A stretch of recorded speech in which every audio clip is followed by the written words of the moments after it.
मौलाना साहब जो YouTube channel ज़रूर subscribe कंदा। ॾिसो मां हिकिड़ी ॻाल्हि कयां थो, हिन टाइम असांजी पब्लिक उहा चवंदी आहे त हे त ख़ाली नॉर्मल जेको आहे मुला को मरी वियो आहे। काफ़ी माण्हू ख़ुशि बि थींदा यार, चङो थियो हिकिड़ो मुला मार्केट खां हलियो वियो त भलो आहे। हालांकि हे क़यामती निशानी में हिकिड़ी निशानी आहे। नबी सल्लल्लाहु अलैहि वसल्लम फरमायो आख़िरी ज़मानो ईंदो, उन ज़माने जे अंदरि अल्लाह ताला इल्म खे खणंदो, अल्लाह ताला इल्म खे खणंदो। त पोइ अल्लाह जे नबी फरमायो अल्लाह ताला इल्म खे ईअं न खणंदो त बंदनि जे सीननि खां अल्लाह ताला इल्म खे कढे, बल्कि ईअं न थींदो। अल्लाह ताला अहले इल्म खे पंहिंजी तरफ़ घुराईंदो, अहले इल्म खे मौत ईंदी, अहले इल्म खे शहादत ईंदी। यादि रहे इहो इल्मु दुनिया खां खयो वेंदो।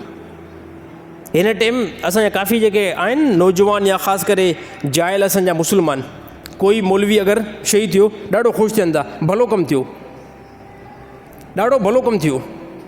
हालांकि इन्हनि बेवकूफ़नि खे ख़बर ई न आहे त हिकिड़ो आलिम थियण जे लाइ, हिकिड़ो कामिल मुफ़्ती थियण जे लाइ, कामिल इल्म ते पहुचण जे लाइ केतिरो ज़मानो लॻंदो आहे। हे आलिम ईअं न आहे त को हिकिड़े ॾींहं में तयारु थी करे ऐं पोइ तव्हांखे सभु कुझु पढ़ाईंदो अचे।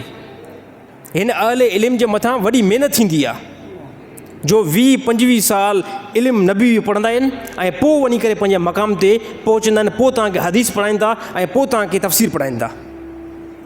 अलाए केतिरनि उलमा जी शहादत। मां सम्झो हे वक़्तु आख़िरी आहे।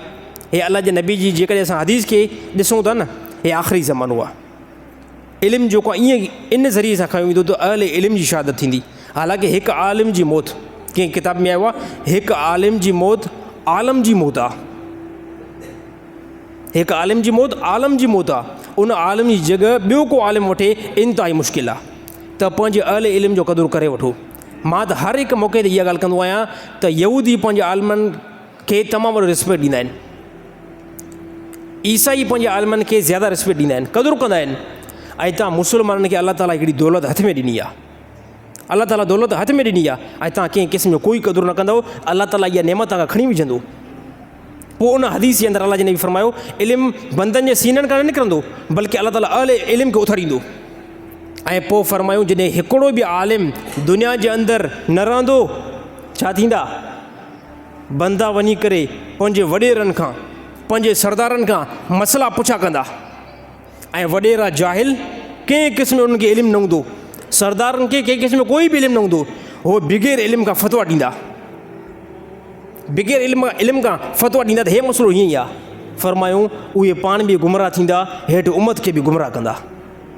त उलमा जो क़दुरु करे वठो सर। बाक़ी जेकी उनजी शहादत थी आहे, असां अल्लाह ताला खां मज़ीद जेको आहे रमज़ान जे बरक़त वारे महीने जे अंदरि दुआ घुरूं त अल्लाह ताला उनखे जन्नत में आला मक़ाम नसीब था फ़रमाए। छो त शहादत जो मक़ाम कोई नॉर्मल मक़ाम न आहे, तमामु वॾो मक़ाम आहे शहादत जो तमामु साहब आहे। हालांकि साहबा जी जेकॾहिं असां हिस्ट्री खे ॾिसूं था, हज़रत उमर रज़ियल्लाहु ताला अन्हु खे मक़ाम आयो शहादत जो, हज़रत अली साईं खे मक़ाम आयो शहादत जो, उस्मान रज़ियल्लाहु ताला अन्हु खे मक़ाम आयो शहादत जो, इमाम हसन खे मक़ाम आयो शहादत जो, इमाम हुसैन खे मक़ाम आयो शहादत जो। जेकॾहिं साहबा जी हिस्ट्री खे असां पढ़ूं था त जेके बि साहबा अमूमन विया आहिनि सभिनी खे शहादत जो मौत आयो आहे। ऐं इहो नॉर्मल ॻाल्हि न आहे, शहादत नॉर्मल, अगरि शहादत नॉर्मल हुजे हा, अल्लाह जो कसम अल्लाह ताला साहबा खे न ॾियां। शहादत हिकु वॾो वैल्यू थो रखे ऐं वॾो मक़ाम थो रखे।